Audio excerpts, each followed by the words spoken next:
République démocratique du Congo mobimba bana ya Brazzaville mosungi na bino na mikuwa aye yenani Docteur Bruno Chilela plus question ya kokendaka na Inde pona ba pasi nyonso etali mikuwa cabinet phyto santé ya Bruno Chilela a innové plâtre pona 3 jours ya pamba obiki ata balobi mikuwa ekatana na ndenge nini azali kokangisa yango pe abeti yango dada obelaka arthrose nerf sciatique hernie discale tension ya misu oyo babengi clocone boyebake Docteur Bruno Chilela azali kosilisa yango misu lingaki ekufa ngai ekufaki déjà.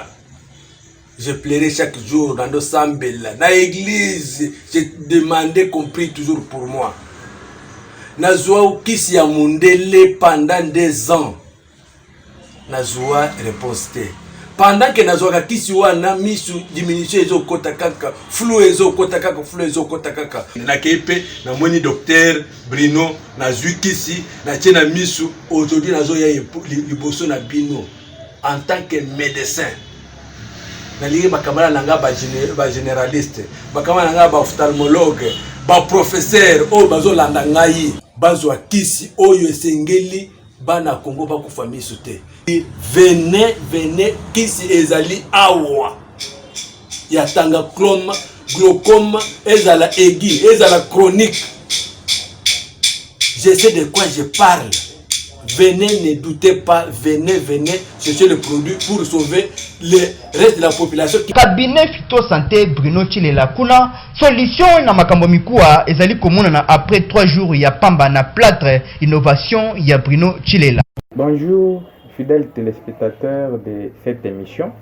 Encore une fois, les lots zawana ningi tomesana déjà kolobela bino selon ba recherche na biso awa tozana centre de recherche scientifique Gloire. Lelo tokolobela na o Italie makambo ya misu. Selon Organisation mondiale pour la santé OMS, elle a dit que RDC ezali réservoir ya bakufi misu. Donc nous avons un taux élevé ya bat oyo bazo monate.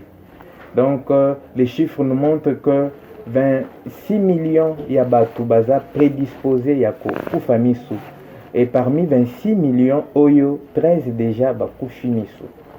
Et c'est la raison pour laquelle nous sommes là lelo pona kolobela makambo Italie misu maladie ya misu. Et toujours selon ba statistique ya OMS il a expliqué lisusu que cause monene oyo eza koboma batu misu lelo ezali maladie oyo babengi glaucome tension ya misu ou cataracte. Ezali cause monene oyo bande kwebele bakufi misu et surtout avec tension ya misu kisi ezwani nano te.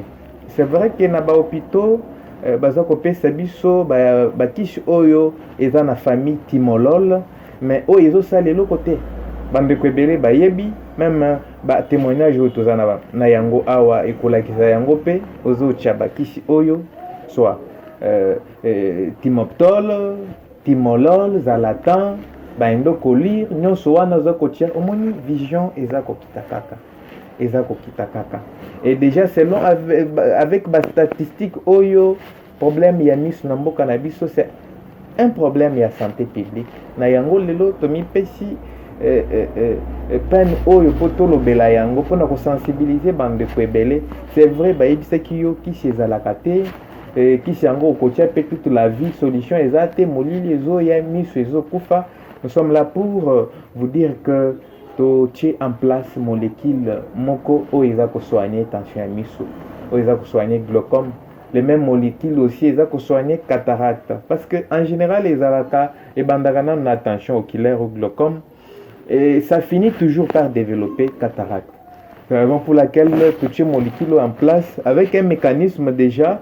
Il y a que ceux qui cataracte ils ont déjà et bas soigner yango ou ceux qui malade à développer yango et ça la paix guéri. Donc ces molécules c'est un molécule miracle. Dans mokili mobimba jusque là il n'y a pas un produit. Comme je venais de dire bakisi ezali mais bakisi wana et ça là quel côté plus za ko chango moli les oya jusqu'à ce que misu kokufa. C'est quoi tension oculaire ou glaucome? Tension oculaire ezali tension ya lisu ezali pression ya banere optique oyo eza kosala ke banere optique ekonda ezokokondisa pe champ visuel et au fur et à mesure vision eza kokita omoni lelo ekomi vie de loin eza lisusu te ou de près ainsi de suite et bandeko mosusu basalaka baerreur c'est pas parce que omonaka lisusu de loin te il faut lata lunette il faut d'abord chercher à savoir maladie nini eloko nini esali que vie de loin est diminuée ça peut être la tension oculaire. Tension oculaire ou glaucome ezali maladie moko très dangereuse. C'est une pathologie dangereuse parce que ezana ba symptômes te. Un bon matin ou la moki mbala moko lisu moko emonaka lisusu te. Et c'est la raison pour laquelle toza kolobela yango toza ko sensibiliser bandeko. En général, on demande toujours aux personnes déjà famille oyo botu papa bela maladie wana ou la moki na tongo kangi lisu moko. Est-ce que moko ezomona malamu? Okangi mususu ezomona malamu? Et en dehors de ça, c'est toujours recommandé la famille glaucomante, ça la test au moins examen, au moins 2 ans pour éviter qu'il y ait une maladie. Parce que selon l'étude, l'expérience, lorsque la maladie est encore au début, tout ça qu'on maîtrise encore mieux dans peu de temps. Pour ce qui est oumeli, il y a un écondi ça nerf optique, écondi nerf optique paye ça là, écondi et kaoki. Donc ça devient un peu compliqué. Il faut donner des produits pour la régénérescence ainsi de suite. Mais quand c'est encore au début, on maîtrise la situation. C'est la raison pour laquelle aujourd'hui nous avons apporté quelqu'un qui va témoigner du bienfait, il y a traitement Oyo ou du produit miracle Tangaclome. C'est pas n'importe qui, c'est un médecin de son état, un médecin de formation à Belaki Maladie Oyo. Il a vu tous les spécialistes des autres collègues à son niveau et à ce traitement, mais moyen ou changement, évolution. C'est la raison pour laquelle il est venu chez nous. Il a essayé un peu, il va nous expliquer un peu comment est-ce qu'il donc c'était déjà quelqu'un désespéré. Puisque quelqu'un a dit la vue c'est la vie. Pour l'œil, c'est la vie. Donc,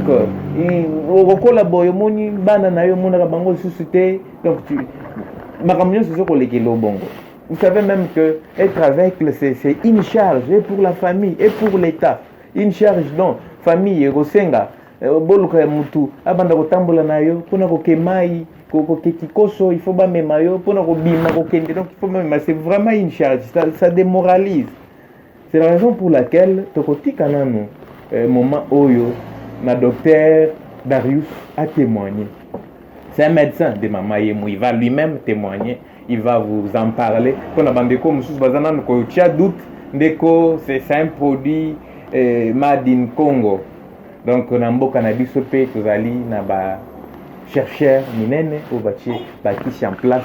Et oh ils ont ça là explore ndenge boza koyoka ngo wana c'est un produit ya mboka na biso yango tuza ko inviter bino boya kolanda traitement oyo yebinde ko yaza ko souffrir na maladie oyo informe-les yebisa eke tension ya misu ezwikisi ezape ko bikisa d'ailleurs le premier c'est un produit phyto tu ya liboso ba tiaka tembe ce sont des médecins.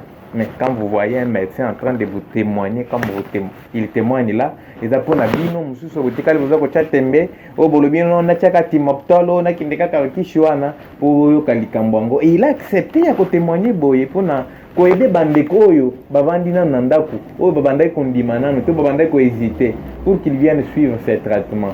Une façon ya ko contribuer pour na mboka nanga. Et ça,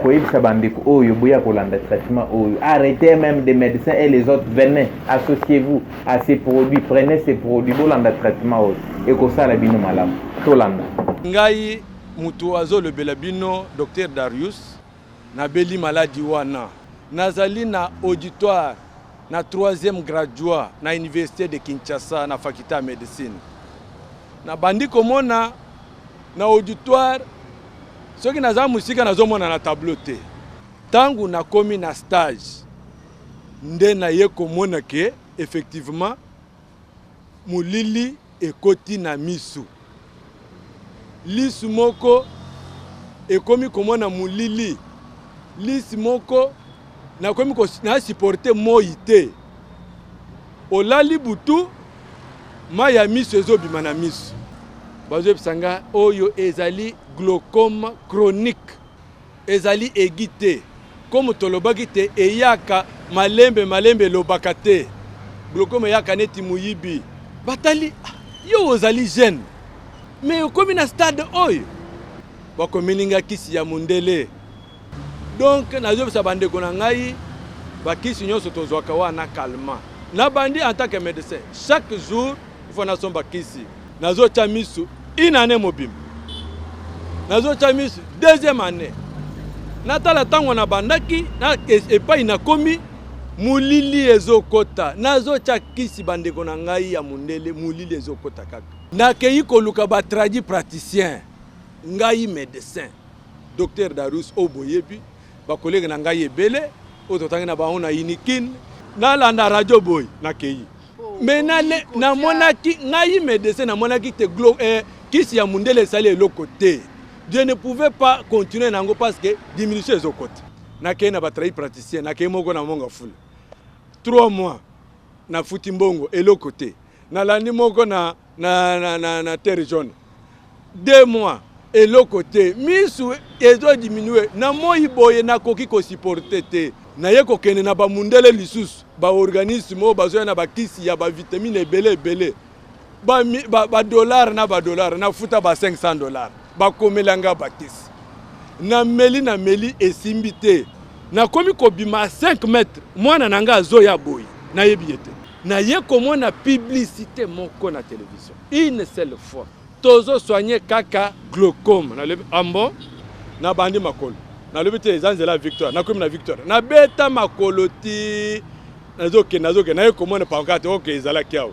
Na se présenter comme tumara osala kanini na sala ke lokote. Ba komininga kisi. Na lebi oyo ezali prise na nga ya supu. Na sambeli avant na chakisi. To sambeli na bani ko chakisi. Kaka flacon ya liboso na moni ke non. Diminution zo sala malisusu te ya vision et kati etelemi wana. Na lebi Na continuer na landi kisi douleur ya kosakana te. Soko otali ampoule. Omoni ampoule comme net misatu. Omoni lumière comme 4. Omoni lumière comme place muso yo zota ampoule ya jaune mais ozo kote lumière et comme couleur rouge, et comme couleur verte, et comme couleur bleue. Natala boy olali na misu maya misu butumo bimezo bien. Ta na chekisi wana na monike douleur esili maya misu ezo bimate télévision na komi kotala mutu tele na komi komona mutu na télévision. En tant que médecin na jobisa bande konangai to sala expertise congolaise. To utiliser made in Congo. Nazo bino en tant que médecin kisi oyo ezongisi ngai mwasi na ngai azalaki désorienté, déboussolé, azalaki koyebele ko kosala te. Kisi yatanga clome et je lance l'appel na mokonzi mboka. Voilà les soutiens, soutenir l'œuvre congolaise. Nasali une année na boyi ko chakis avec l'idée que na mukomona et zongi le sous. Après une année je dis quand même je suis médecin, je ne peux pas koboya mibeko ya munga ngate. Na zongi le sous pas na ye. Na lebite na banda quand même kocha. Nde na bandi le sous ko zuaka par hasard moko na moko ne nazo bela kocha ndamu. C'est par là que Neko se présentait par docteur Nangaï que Obiki Singaï. Et tu sais, au soignant qui n'a pas mis les cartes Nangaï na pesié. Que au soignant qui docteur. Oui, bandeko balandi. Bochi koyoka docteur Darius binomoko bomio keli. Kambongo ya produit ou molécule miracle babengi tangaclone. Venez kolanda traitement oyo. Le tient en place. Pour la qualité, na problème oyo ya cécité. Et nous avons aussi besoin de gens qui veulent soutenir ce travail. C'est un grand travail qui doit être soutenu. Un traitement qui doit être disposé à toute la population pour nous éviter makambo oyo ya baévêque ou ya cécité oyo. Eza komona na mboka na biso na niveau ya likolo koleka bamboka mususu. Et en dehors, il y a traitement, il y a misu, il y a tension à misu, glaucome ou cataracte. On a aussi mis en place, comme vous le savez déjà, un traitement oyo et ça pour soigner mikua. Donc au Bukani, au plâtre dans 3 jours, mikua et kangami. Et cela dépend de la durée. Le décret il y a fracture nayo, au plâtre mikua et kangami. Ko Bukana nyonso. Et ça là ceux qui au Bukani lelo, ou ba tchaki ba fixateur, mais aux autres kaka kotambolate, ba douleur ezali. Oye et panabiso on va te soigner ou soit dans la plâtre toujours longolango peut te soigner you ou ba tchaki obi bende na kati clou ba bengi oye pe te soigner yo. Donc plâtre on est différent na ba plâtre mususu du point de vue notre plâtre il y a un potage de produits na kati nango e kangisaka mikuwa. L'autre plâtre wana ikangisaka mikuwa te ezalaka juste na musala pour immobiliser mikuwa yango moko ekangama. C'est pourquoi bato mosusu batiaka yango 6 mois 3 mois mais oyo ya biso ezaka na dire moko parce que yango moko ekangisaka mikuwa. Et le même plâtre eza kosoigner de maladies rhumatismales ou arthrosiques oyo arthrose hernie discale donc problème nyonso des douleurs articulaires na catégorie nango nyonso. Nous intervenons aussi avec ces plâtres avec beaucoup de mécanismes. Beaucoup de gens sont soulagés. Maux de dos parce que tous les maux de dos ils ont des hémorroïdes même si c'est des hémorroïdes tout ça pour soigner un groupe parce que les hémorroïdes ce qui est comme chronique et même capé na arthrose et qui comme na dégradation à cartilage donc maux de dos ensemble nango tout ça pour soigner yango nango tout ça pour inviter bino bande connaissance tout ça pour souffrir na ba douleur au meli ba qui c'est belé peut-être ba bisa qu'il faut ka ba opérer ba tia prothèse nous n'opérons pas. Les gens avant de commencer ce mois comme au boité tête fémorale et liami et azako boité mukolo komi mukuse nous soignons miko et kangami et tête fémorale monsieur c'est beau chozongeli normalement sans prothèse direct selon les statistiques prothèse et zalaka kana durée il y a 2 ans ngopé wana na France c'est pas dans ce pays et c'est une intervention trop délicate qui demande beaucoup de choses biso toza coopérer mais seulement avec nos mécanismes, nous intervenons, nous soignons. Et il y a beaucoup de gens, comme vous les voyez là, beaucoup ont témoigné. Nous avons soigné là, on a une fracture, une dame qui a connu un accident à niveau à bassin, pratiquement cette fracture, on l'a soignée. Vous voyez comment elle se tient debout. Comme malamu. Et nous avons là à Missi, et qui m'a sassi de Panzani, vous voyez un peu, donc nous avons soigné. Vous avez plus besoin de détails, passez au centre. Appelez-nous au niveau qui est affiché là. Tolobi Tozana Matongé, ma avenue Vista 48. Référence Tozana Mousikate, na église, il y a pasteur Soni Kafuta. Donc, passez nous voir. Nous avons des questions. Vous pouvez sur na WhatsApp, les mêmes numéros dans WhatsApp. Et Bolanda Biso P, na chaîne na Biso YouTube, Docteur John Bruno, Chilela TV.